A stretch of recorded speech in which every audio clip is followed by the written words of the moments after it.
नमस्कार दोस्तों। स्वागत है आपका फेम टेल चैनल में। रोजाना कहानियां पढ़ने और सुनने के लिए फेम टेल चैनल को सब्सक्राइब जरूर करें। सौरभ पूरे 10 साल बाद अपने गांव बीतरापुरा के छोटे से स्टेशन पर उतरा। बाहर निकलते ही गांव का पुराना एहसास उसकी सांसों में घुलने लगा, मगर चेहरे पर कोई भाव नहीं था। आंखों में अपनापन नहीं था, सिर्फ जल्दी से काम खत्म करने की बेचैनी दिख रही थी। बाहर निकलकर उसने रिक्शे वाले को आवाज दी, चलोगे भोलापुर गांव? बूढ़ा सा रिक्शे वाला मुस्कुराकर बोला, काहे नहीं बाबूजी, बैठिए। और कंधे से गमछा उतारकर सीट झाड़ दी। सौरभ बैठ गया। कुछ देर बाद रिक्शे वाला बोला, गांव में किसके यहाँ जाना है बाबू? सौरभ झल्ला कर बोला, तुम बस रिक्शा चलाओ और कोई बात मत करो। रिक्शे वाले ने धीरे से कहा, बुरा ना मानिए बाबूजी, मैं भी उसी गांव का हूँ, बस यूं ही पूछ लिया। लेकिन सौरभ के चेहरे पर कोई नरमी नहीं आई। उसका ध्यान सिर्फ पीछे भागते खेत, स्कूल, तालाब और आम के बगीचों में उलझा था। बचपन के यह दिन याद आ रहे थे, जब माँ गीता देवी सुबह तौलिया लेकर तालाब के किनारे बैठी रहती थी और पिता श्रीकांत जी अपने हाथों से साइकिल चलाना सिखाते थे। लेकिन अब सब बदल गया था, सब पीछे छूट गया था और उसकी आंखों में अब सिर्फ संपत्ति के कागज नजर आ रहे थे। शहर जाकर उसने अपनी पसंद की लड़की नेहा से शादी की थी, जो गांव को एक गंदा पिछड़ा हिस्सा मानती थी। उसने सौरभ के मन में धीरे धीरे गांव के लिए नफरत भर दी। माँ बाप का प्यार, रिश्तेदारों का अपनापन, सब कुछ धीरे धीरे खत्म होता गया। शादी के बाद तो गांव आना जैसे एक बोझ बन गया था। सौरभ छुट्टियों में या तो ससुराल चला जाता था या हिल स्टेशन, और माँ बाप के कॉल को देखकर नजरअंदाज कर देता।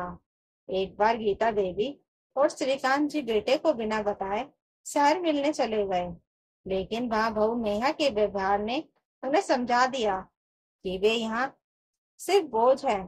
उसी शाम वे बिना खाए पिए गांव लौट आए। उस दिन गीता देवी ने कसम खा ली थी कि अब बेटे के घर कभी नहीं जाएंगी। श्रीकांत जी भी अंदर ही अंदर टूटने लगे थे। कभी कभी फोन कर लेते, लेकिन जब भी बेटे को गांव आने के लिए कहते, सौरभ कोई बहाना बना देता। धीरे धीरे कॉल भी बंद हो गए, बातचीत भी खत्म हो गई और अब 10 साल गुजर गए थे। गीता देवी बिस्तर से उठ भी नहीं पाती थी, बार बार बस सौरभ को याद करती। सौरभ को बुला लो जी, एक बार देख लूं उसे, फिर आंखें बंद कर लूंगी। श्रीकांत जी का दिल रो पड़ता, लेकिन उनका बेटा अब फोन नहीं उठाता था। इस बार जब डॉक्टर ने कहा कि अब ज्यादा दिन नहीं बचे, तो श्रीकांत जी ने कांपते हाथों से बेटे का नंबर मिलाया।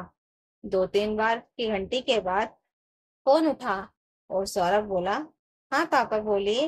बेटा, तेरी माँ की तबीयत बहुत खराब है, बस एक बार आजा, शायद अब नहीं बचेगी।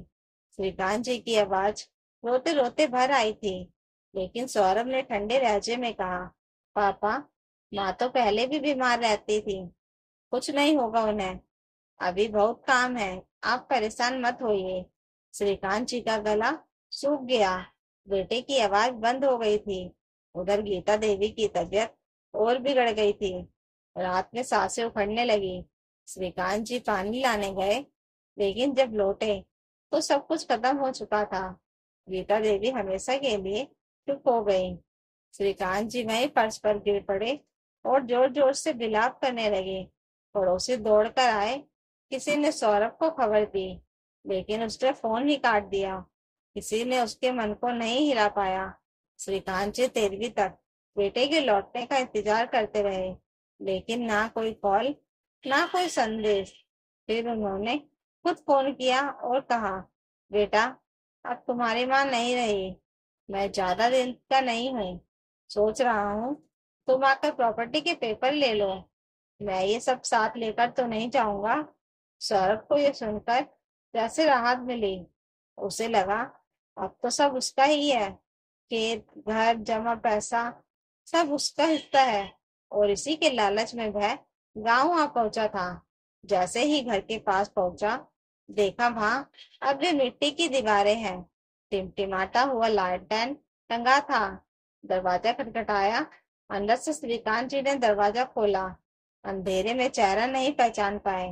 कौन? पापा, मैं सौरभ। तब जाकर पहचान हुआ। उसी समय बिजली भी आ गई। श्रीकांत जी बेटे को देखकर ना रोए ना मुस्कुरा पाए। बेटे को देखते ही जैसे हृदय में चुभन सी गई। सौरभ ने कहा, पापा जल्दी बताइए, कागज कहाँ है? मैं कल सुबह निकल जाऊंगा, शहर में बहुत काम है। श्रीकांत जी बोले, जरूर, तुझे तेरा हिस्सा देने के लिए ही तो बुलाया है। इतना कहकर उन्होंने जोरदार तमाचा सौरभ के गाल पर जड़ दिया। सौरभ चौंक गया। ये एक तमाचा तेरी माँ की ओर से, और फिर एक और तमाचा मारते हुए बोले, और ये मेरी ओर से। अब तक बाहर भीड़ जमा हो गई थी। सौरभ चिल्लाया, पागल हो गए हैं पापा? श्रीकांत जी बोले, तेरा हिस्सा चाहिए था ना, यही है तेरा हिस्सा। दो चमाते। तेरी माँ तुझे देखने के लिए मरती रही, तू नहीं आया। मैंने झूठ बोला ताकि तुझे एक बार देख सकूं। और सुन ले, मैंने सारा घर और खेत वृद्ध सेवा ट्रस्ट को दान कर दिया है। अब तुझे कुछ नहीं मिलेगा। सौरभ के चेहरे पर हवाइयां उड़ने लगी। वो समझ ही नहीं पाया कि क्या हो रहा है। श्रीकांत जी ने दरवाजा बंद करते हुए कहा, अब तू इस घर का वारिस नहीं, सिर्फ बेगाना है। जा, और दोबारा लौटकर मत आना। सौरभ पथराई आंखों से घर को देखता रहा। वो जगह जो कभी उसका घर थी, अब एक अनाथ आश्रम को सौंप दी गई थी, और वह खुद अनाथ सा खड़ा था। तो दोस्तों, अगर आपको यह कहानी अच्छी लगी हो तो कमेंट करके जरूर बताइएगा, और नई कहानियों के लिए फेम टेल चैनल को सब्सक्राइब जरूर कर लीजिएगा। Thank you for watching.